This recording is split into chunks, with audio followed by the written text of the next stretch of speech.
If you want to get in contact with me, the best way to do it is on Instagram. If you just want to say what up, if you want to tell me you love my videos, if you want to tell me you love my beard, the best way to do it is on Instagram. Peace, y'all. Jonny Fastlane here. So, Kodak Black releases a freestyle from jail, and he's talking about Young Miami. Casanova 2 times catches DC Young Fly lacking. 6ix9ine's gonna be out in 6 months, and Fetty Wap is back. Let's talk hip-hop. I'm in the can and got Boyard in here. My nigga here, real on myself, we throwing a party in here. I don't do no plan on getting me started in here. Stay on the list, nigga in the bed, but ain't no harmony in here. Man, the toilet paper too rough, I brought some charming in here. I got the club wall to wall, I seen Carmen in here. I got Gucci Trout, Nova, Yellow, 88 swing, and I bought Young Miami a ring, she on the 808, baby. When I see her, hit that bitch in her stomach. The way I keep this shit too real, they say I'm fucking up my money. Alright, Joe. Alright, so this is crazy, right? So, first of all, Kodak Black is in jail. He's still awaiting trial, right? And then we'll see what his fate is going to be. We don't even know, right? We don't know if he's going to get bail. We don't know if they're going to let him out on house arrest. Like, we don't know anything, right? And the reason why he's sitting in jail is because he got caught when he went to, like, some, like, gun store or whatever in Florida on 2 different occasions. And they say he falsified, allegedly falsified some documents, right? Kodak Black is already a felon, and felons can't own firearms in the state of Florida, but he falsified the documents, basically writing on there, no, I'm not a felon, so that they give him the firearms. And instead of them checking like they should, because it wasn't all his fault, they could have denied him right there, did a background check and be like, nah, bro, you a felon, but they gave him the guns, and so then he got arrested a little while later, right? And he's been sitting in jail for that ever since, so we'll see what happens with that, right? But he seems to be in good spirits, and every couple of months Kodak Black goes to jail, right? And it's weird because he's not like one of those dudes that's like gets locked up and then, you know, all of a sudden, you know, he just, you know, screaming free me and he looks sad or whatever like that. It's almost like jail gives him energy. He comes back out, he does his thing, and then he goes back to jail. Like, it's just something that he's used to, and it almost seems like he likes doing it, right? But anyway though, so he released a freestyle yesterday over the phone, just basically rapping about like what's going on in there, you know, how people still want him and miss him out here. And then he mentions Young Miami, right? So he's like, I bought Young Miami a Wraith, and then she bought an 808 baby. When I see her, I'm gonna hit that bitch in the stomach, right? And so we all know that she's pregnant by Southside from 808 Mafia, right? And so a lot of people, when I first seen this, somebody was like, yo, I can't believe Kodak Black is talking about punching Young Miami in her stomach, even though she's pregnant by Southside. That's crazy. How you gonna disrespect a woman and talk about punching her in the stomach, right? And then I did some thinking, and I'm like, I don't know if that's really what he's talking about, right? I want to defend Kodak Black, don't get me wrong, right? I'm like, I don't think that's what he's saying, right? So when you kind of like listen deeper and deeper to the music, I think that, or I thought that he was saying that when I see her, I'ma hit her in the stomach, like, you know, get so deep in that pussy that, you know, she could feel it in her stomach, like that's slang, right? Like when you say I'ma hit a girl from the back, you ain't talking about I'm gonna punch her in the back of the head, right? So you like, I'ma hit her in the stomach, she gonna feel this in the stomach, even though she has a baby, or even though she got pregnant by Southside, right? But then I listened to it a little bit more, and it kind of does sound like he is saying that he is gonna hit her, like punch her in the stomach. He didn't say the word punch, he did say hit, but it kind of sounds like it. I'm just saying, right? Because he says, I bought Young Miami a Wraith, she bought an 808 baby, right? And you know, Southside is from 808 Mafia, right? And she has a baby by him, or is going to have a baby by him, right? And so it sounds like he's saying like, I bought her this car, but she went and got pregnant by this 808 Mafia nigga, right? And because of that, after the very next line after that, he says, you know, the way I keep it too real, some people say I'm messing up my money, right? So again, you know, right there, he kind of even ties it into the line before that, letting us just know that he did say some wild boy stuff on the first line, and he could be messing up his money potentially, right?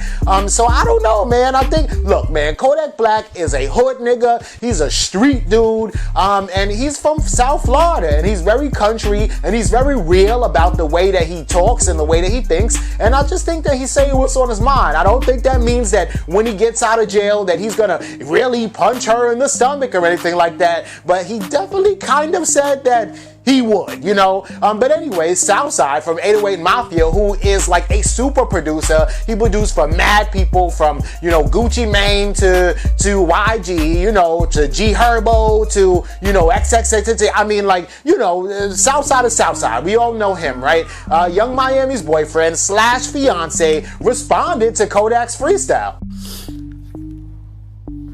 Hey, somebody tell Kodak suck a dick.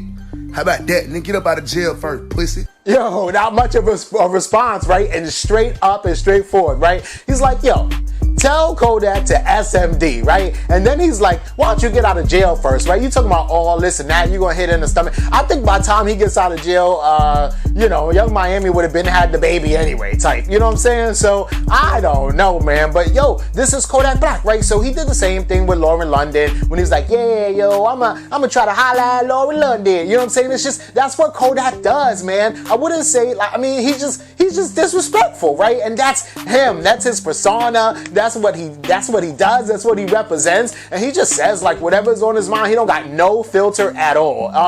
It's kind of cool, but at the same time, you know, he's gonna make a lot of enemies. So I guess we'll see what happens. Let me know what y'all think about this in the comments.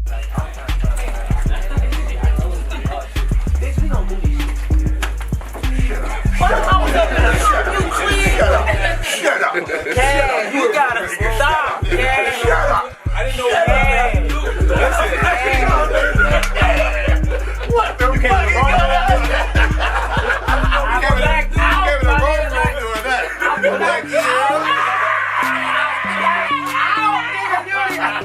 You don't even I said, fuck what I was talking about. I was like, damn, well, nigga ain't really in You would have closed that door and you would have got money in here. I'm finna black on this nigga, bro. I'm finna go black on this nigga. As soon as I started talking, I went to his house. I said, oh, that's my boy. Let me fuck with this nigga. Nigga. I'm like, yo, somebody really tried to. Yo, this is funny as hell, right? Because let me tell you something. You see Casanova, I don't know where he's at. Maybe wilding out or something. He's like backstage. And you see Cas got his security guard, big dude, right? And he's like, yo, hold up, step back, right? And he's just clowning around, having fun, chilling. And then he knows that he's going into DC's Young Fly's dressing room, right? DC Young Fly's fam, you know, he's up in there with Charlemagne. So everybody in there is like really cool with each other and very comfortable with each other, right? So he jumps in there and he like fake hits DC Young Fly, and DC Young Fly's like, yo, like ready to scrap up on Casanova. And he's like, yo, man, you got to stop. Like, DC Young Fly is a fool. Like, even though he was caught by surprise, he tried to play it off like, yo, I was about to scrap with you. Like, you need to chill out. And this is so funny, right? Because then Casanova got a kick out of it. Did you see? He was like grabbing DC Young Fly and like jumping up and down with him and everything. Like, this gave Casanova like the energy for the whole night. I don't know what they was doing or what they was about to do, but Casanova was like so happy like when he tricked DC Young Fly. And it's just mad funny because DC Young Fly looked like he was like really about to scrap up. He's like, yo, Cass, you got to chill, right?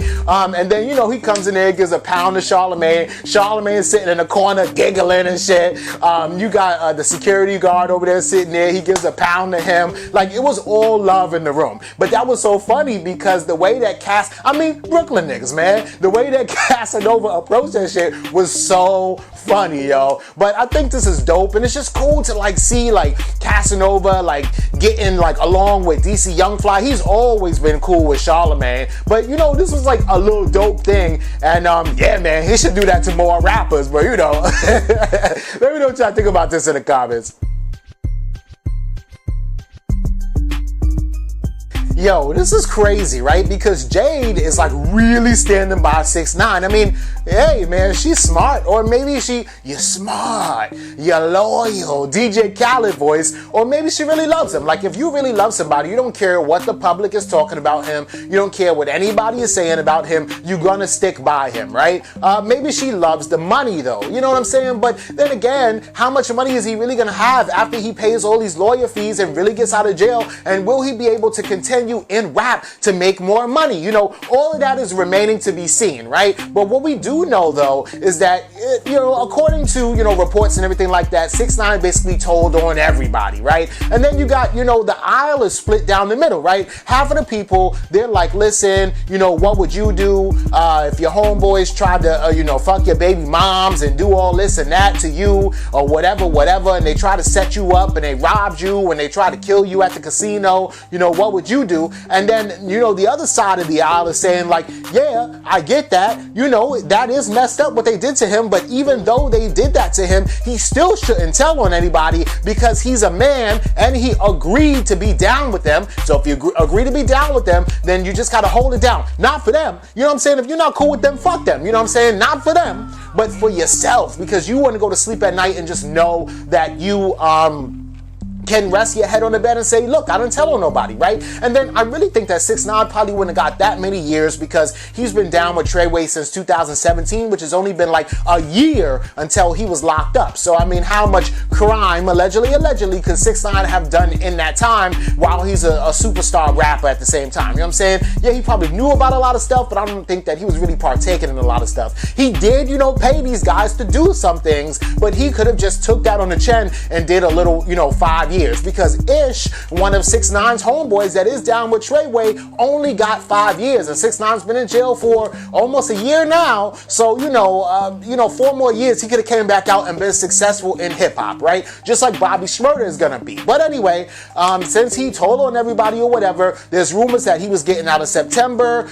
September's like next month or like 2 months from now, and I don't think that 6ix9ine's getting out in next month. But according to Jade, she just put up a post saying that he's getting out you know, in 6 months. So January 2020 is when 6ix9ine is really getting out of jail for sure, which is crazy, but those are the rumors, and a lot of people have been saying that. But for her to say that kind of really confirms it, because she has, you know, the inside scoop, and of course she's talking to 6ix9ine a lot, right? So I'm sure that he's using her, not using her, but like using her to gauge the temperature of how we all feel about him out here, and, you know, look at the comments, and she's probably calling them, yeah, people are loving you and waiting for you to come out, or they don't want you to come out. They saying, yo, fuck 6ix9ine, fuck 6ix9ine. You know what I'm saying? So we will see what happens, if he can even have a career when he comes out, if he comes out and disappears, if he comes out and goes to witness protection, if he comes out and just does, you know, music from an undisclosed location and never goes on tour and still has crazy streams and talks shit on Instagram. Like,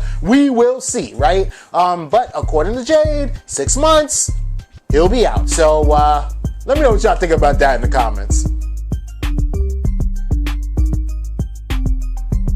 Yeah, baby. Yo, let me tell you right now, right? I think that Fetty Wap is coming back, right? So we all know, right? Like a couple years ago, maybe 5 or 6 years ago, Fetty Wap, my East Coast brother, right? He's from Jersey, you know what I'm saying? I'm here in New York. Was going hard on the radio, right? Like a professional, and I'm talking about radio, right? Not, you know, streaming too, but like the radio, right? Professional hitmaker, man, from 6ix9ine to My Way to Again to Where's Khalifa, yeah. You know, then he was on that song with 6ix9ine and A Boogie, you know what I'm saying? Like, Fetty Wap for a while was doing it, right? And he couldn't lose, right? But then all of a sudden, people felt like he bust his whole clip, basically, right? Like he should have spread out all his hits, because for some reason, he put them all out at the same time, and minus the 6ix9ine joint, joint, which you put out maybe like 2 years after, and then, you know, it was all gone and everything was done for him, right? But it seems like Fetty Wap is coming back, right? So I heard this song, and this was a couple months ago now, but I'm like, okay, Fetty Wap got a bop, right, with this song called Birthday or Happy Birthday with him and Monty, and I'm like, okay, because this is dope. I'm feeling this right here, but I thought it was like maybe just like a one-hit-a-quitter kind of thing, you know what I'm saying? But then he just dropped this another song called 2030, right, which like the year 2030, and he's like, I'm about to call this 2030 in the beginning because this is some futuristic type shit, you know what I'm saying? And it's just dope, man. The way that he's coming in, he's harmonizing, he's crooning on it, and to be honest with you, a lot of rappers today owe their sound to Fetty Wap, and I'm gonna keep it 100 with you. Like, A Boogie with the Hoodie wasn't out when Fetty Wap came out, right? And A Boogie is also from the East Coast, you know, and I love A Boogie, but you might have to owe your sound to Fetty Wap, you know what I'm saying? Roddy Ricch wasn't out when Fetty Wap was coming out either, you know what I'm saying? And I think Fetty Wap came through with a whole different sound. I mean, even P&B Rock, yo, because the first time that I really heard that swag and that sound was from Fetty Wap, and then Fetty Wap and P&B Rock came out with a whole mixtape together, and that was the first time that I heard P&B Rock, and this was like maybe 4 years ago now, whatever the case may be. But what I'm saying is, like, Fetty Wap opened up the doors for like that new East Coast crooning harmony kind of sound, you know what I'm saying? The same thing that like a Lil Baby and a Gunna is doing in Atlanta, or the same thing that Young Thug was doing in Atlanta, because Young Thug definitely came out before Fetty Wap, but Fetty Wap kind of brought it to the East Coast on some, you know, gangsta in the hood, in the concrete jungle, but I'm still gonna harmonize for y'all. And yo, let me tell you, like, A Boogie took that and ran with it, you know what I'm saying? But the thing is that A Boogie wrote a bunch of hits too, and A Boogie never stopped, right? The thing is that Fetty Wap kind of pulled back a little bit, and it was probably for personal situations and his baby moms and getting arrested, and I'm seeing him on the news and all kind of stuff, so he had a lot of personal stuff going on, but I think he got his shit together because Fetty Wap is back, yo. Let me know what y'all think about this in the comments down below, and everything else. Don't forget to like, comment, share, subscribe. Make sure y'all hit that notification bell and follow me at Jonny Fastlane on Instagram. That's Jonny, and y'all already know what to do. Peace.